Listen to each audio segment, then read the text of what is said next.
आप सोच रहे होंगे 9 रूप तो देवी के होते हैं, फिर बहू? भाई बहू भी तो लक्ष्मी का रूप है। तो जब बहू के पैर पड़ने से घर में समृद्धि आती है तो और क्या क्या होता है, जरा देखिए। रामलाल और श्यामलाल 2 भाई थे। दोनों बड़े ही प्यार से साथ ही एक ही घर में रहते, लेकिन दोनों की बीवियों का रवैया एक दूसरे के लिए बिल्कुल ठीक नहीं था। एक दिन रामलाल की बीवी कहती है, अरे रमा, ये क्या कर दिया? सारा कचरा पूरे घर में फैला दिया। माफ करना दीदी, मैंने रखा तो एक ही जगह था, लेकिन हवा इतनी तेज चली कि उड़ गया।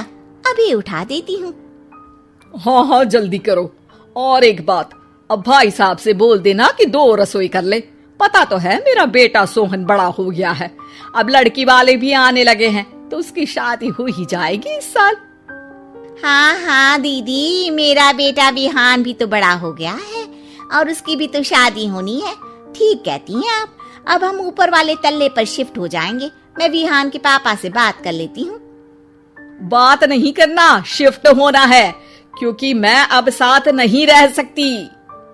हाँ हाँ दीदी, ठीक है ना। फिर क्या, हो जाते हैं एक घर के, एक परिवार के 2 टुकड़े और 2 रसोई, दोनों के बेटों की शादी। और फिर शुरू होती है कहानी। अरे मेरी बहू तो ढेर सारा दहेज लाई है। ये देखो, बड़ा टीवी, एसी, कार और गहने भी। दीदी ये तो बहुत अच्छा है, लेकिन है कहाँ आपकी बहू? अब वो सो रही है, थोड़ी रिजर्व टाइप की है ना, अपने ही कमरे में रहती है और ज्यादा बात भी नहीं करती। तभी रमा की बहू की आवाज आती है, माँ कहाँ है आप? जल्दी आइए, नाश्ता ठंडा हो रहा है और मुझे भी भूख लग रही है। आ रही हूँ बेटा, रुक। दीदी चलूं क्या? ये लड़की मेरे साथ ही बैठकर खाती है, वैसे भी भूख लगाई है। ये बोलकर वो चली जाती है। तभी श्यामा की बहू बाहर आती है और बाहर की ओर जाने लगती है। अरे बहू, कहीं जा रही हो क्या? क्या है माँ जी, बिना बात के ठोका मत करो। जा रही हूँ मैं। वैसे भी मेरे पापा ने कार घर में रखने को तो नहीं दी है ना। अरे नहीं नहीं बेटा, बिल्कुल बिल्कुल, घूमो घूमो। मैं तो कहती हूँ मुझे भी साथ लेकर जाया करो, साथ ही घुमा करेंगे। अरे नहीं नहीं, मैं आपके साथ बिल्कुल भी कंफर्टेबल नहीं हूँ। वैसे भी मैं शॉपिंग में जा रही हूँ, कहाँ आपको टांगती फिरूंगी। ये बोलकर श्यामा की बहू निकल जाती है।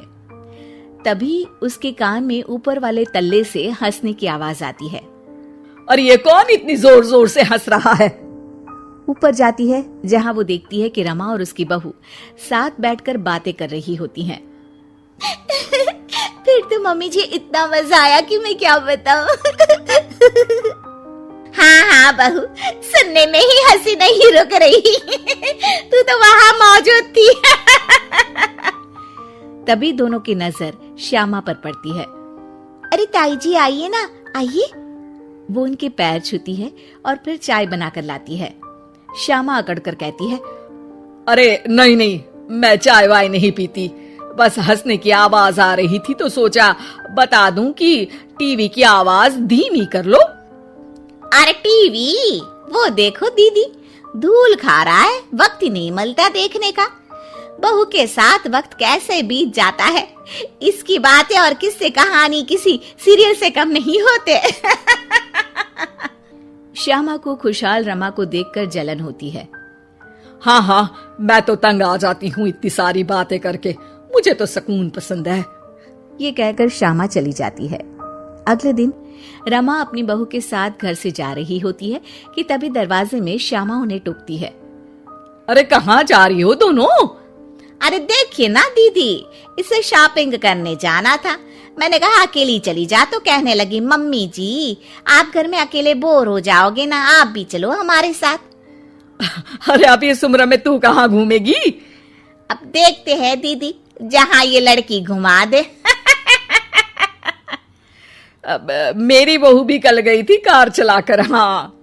तभी रमा की बहू कहती है, ताई जी मुझे तो कार चलानी नहीं आती, लेकिन हाँ इस सुहाने मौसम में मम्मी जी को स्कूटी की सैर करा देती हूँ। श्यामा का मुंह बंद हो जाता है। वो अपने कमरे में चली जाती है जहाँ उसकी बहू बैठकर अकेली टीवी देख रही होती है। बहू, तू भी कुछ बातें किया करना, मैं अकेले अकेले बोर हो जाती हूँ। तो क्या मैं यहाँ आपको एंटरटेन करने आई हूँ? देखिए मम्मी जी, मैं तो सिर्फ ये कहना चाहती हूँ कि ये टीवी मेरे पापा ने दी थी, तो ये टीवी कल तक मेरे कमरे में लग जानी चाहिए, समझिए आप। ये बोलकर वो वहां से चली जाती है। श्यामा सोच लेती है कि वो अब ये सारी बातें अपने बेटे को बताएगी। शाम को उसका बेटा जब घर आता है। अरे देख बेटा, तेरी बीवी सारा दिन अपने कमरे में रहती है, न बात करती है न चित। मैं बूढ़ी सारा दिन भूत की तरह अकेली घूमती रहती हूँ घर में। अरे माँ, मैं क्या बोलूं? मैंने कई बार उसे बोला कि सबके साथ उठा बैठा करो, हंसा बोला करो और मिलकर रहो, लेकिन वो कहती है कि उसका मन ही नहीं करता। अरे क्यों मन नहीं करता है? ऐसा क्या हो गया? माँ, तुझे याद है उसके पिता ने कार देने से मना कर दिया था। कहा था कि उनके पास पैसे नहीं है, साथ ही तेरे सामने हाथ भी जोड़ा था, लेकिन कैसे तूने उसके पिता के साथ बुरा व्यवहार किया था। उन्हें कहा था कि पैसे नहीं है तो किसी भिखारी से शादी कर दो अपनी बेटी की। हाँ बेटा, तभी तो आज दरवाजे पर इतनी लंबी कार खड़ी है। बस माँ, तो अब तू उस कार से ही बात कर और उससे मन लगा, क्योंकि पिता के आंखों का आंसू आपकी बहू के दिल तक उतर चुका है और आपकी इज्जत उसकी नजर में। अब श्यामा को समझ आता है कि कुछ निर्जीव चीजों से घर भरने से अच्छा है कि सजीव चीजों से जिंदगी भरी जाए। दोस्तों, हमें उम्मीद है कि आपको हमारी ये कहानी पसंद आई होगी। कृपया हमारे चैनल को सब्सक्राइब करें और सभी अपडेट्स के लिए बेल आइकन जरूर दबाएं। और हाँ, वीडियो लाइक और शेयर करना मत भूलिएगा। Bye bye.